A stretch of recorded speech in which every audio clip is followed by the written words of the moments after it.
اعوذ باللہ من الشیطان الرجیم بسم اللہ الرحمن الرحیم وَيَعْبُدُونَ مِن دُونِ اللَّهِ مَا لَا يَمْلِكُ لَهُمْ رِزْقًا مِنَ السَّمَاوَاتِ وَالْأَرْضِ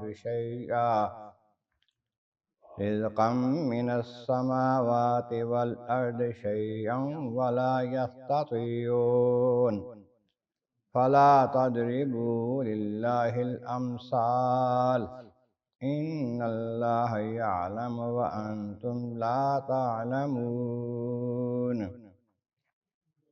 صدق اللہ العظیم۔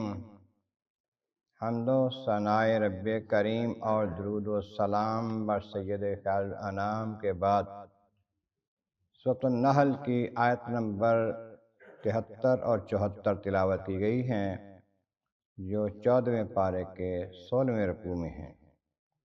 اس سے پہلی آیات بینات میں بتایا گیا اللہ تبارک و تعالی نے تم میں سے بعض کو بعض پر رزق میں فضیلت دی ہے، افضل کیا ہے، زیادہ رزق دیا ہے۔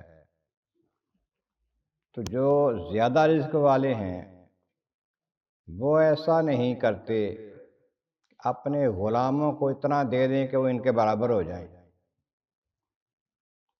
جو اپنے غلام ہیں، اپنے خادم ہیں، نوکر ہیں، ان کو اتنا مال نہیں دیتے کہ ان کے برابر ہو جائیں، آدھا ان کو دے دیں، آدھا اپنے پاس رکھ لیں، ڈرتے ہیں کہ ہمارے برابر نہ ہو جائیں۔ تو یہ بھلا اللہ تبارک و تعالیٰ کے بارے میں کیسے سوچ لیں گے کہ ہمیں کوئی شے جو ہے مل گئی ہے اللہ کے برابر ہو جائے گی؟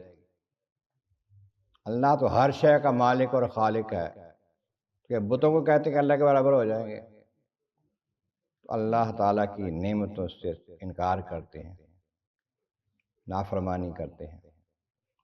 اور اللہ تبارک و تعالیٰ جل شانہ تم میں سے ہی تمہاری بیویاں بنائی ہیں، پھر تمہارے اولاد اور پھر اولاد کی اولاد تمہیں عطا کی ہے، اور تمہیں پاکیزہ رزق دیا ہے، کھانے پینے کی چیزیں دی ہیں عمدہ۔ تو اس کی عظمتوں کو، ملکیت کو، الوہیت کو مانو۔ تو کیا یہ باطل کو، جھوٹی باتوں کو مانتے ہیں کہ بت خدا ہیں؟ نعوذ باللہ، اللہ کی نعمتوں کا انکار ہی کرتے جائیں گے یہ۔ اور حال ان کا یہ ہے، اگلی آیت میں فرمایا کہ یعبدون من دون اللہ، اللہ کے سوا ایسوں کو پوجتے ہیں، ایسی چیزوں کی بات کرتے ہیں کہ لا یملک لہم رزقا من السماوات والارض شیئا، جو کہ انہیں زمین و آسمان سے رزق کا قطرہ بھی، ذرہ بھی نہیں دے سکتے۔ نہ وہ آسمانوں سے بارش اتار سکتے ہیں، نہ وہ زمین سے فصلیں اگا سکتے ہیں۔ بت کیا کر سکتے ہیں؟ ان کو یہ پوجتے ہیں۔ ولا یستطیعون، کوئی بھی طاقت نہیں رکھتے کسی شے کی، کچھ بھی نہیں کر سکتے۔ خود تم نے ان کو ہاتھوں سے بنایا ہے، اپنے آپ ہل بھی نہیں سکتے، وہ نہ دیکھ سکتے ہیں، نہ سن سکتے ہیں۔ اور سنو، فلا تضربوا للہ الامثال، اللہ تعالیٰ کے لیے مثالیں نہ قائم کرو، اللہ تعالیٰ کا کوئی شریک نہ ٹھہراؤ، اس کی مانند کوئی نہ بتاؤ کہ اللہ کی طرح ہے، اس کی طرح کوئی نہیں ہو سکتا۔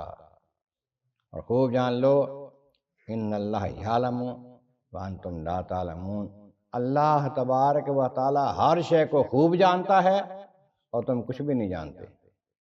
تمہارا علم اللہ تعالیٰ کے علم کے مقابلے میں کوئی حیثیت نہیں رکھتا۔ اللہ تبارک و تعالیٰ کا علم اگر 1000 ہاتھ سمندر ہوں، اس کے مقابلے میں تمہارا ساری مخلوق کا علم ایک قطرہ بھی نہیں ہے۔ تو تم بڑے بنتے پھرتے ہو، بتوں کو پوجتے ہو اور کہتے ہو یہ ہمارے خدا ہیں، یہ ہمیں فائدہ دیں گے، کبھی کہتے ہو یہ اللہ کی بارگاہ میں ہمیں سفارش کر کے بخشوائیں گے، کبھی کچھ کہتے ہو، کبھی کہتے ہو یہ بت جو ہیں یہ بارش برساتے ہیں، کبھی کہتے ہو کچھ بھی نہیں کرتے، کر سکتے بھی نہیں ہیں، اپنے آپ ہل بھی نہیں سکتے، نہ سن سکتے ہیں۔ تو ان کو پوجتے ہو، ذرا غور و فکر کرو، علم والوں سے پوچھو، حق والوں سے پوچھو کیا صورتحال ہے ان کی، کیا ان کا مقام ہے، کچھ بھی نہیں۔ اللہ تبارک و تعالیٰ کی بارگاہ عالم اعظم والا کریم، محبوب کریم کا صدقہ قرآن کریم کا فہم اور اعمال صالح نصیب فرما، وآخر دعوانا ان الحمد للہ رب العالمین۔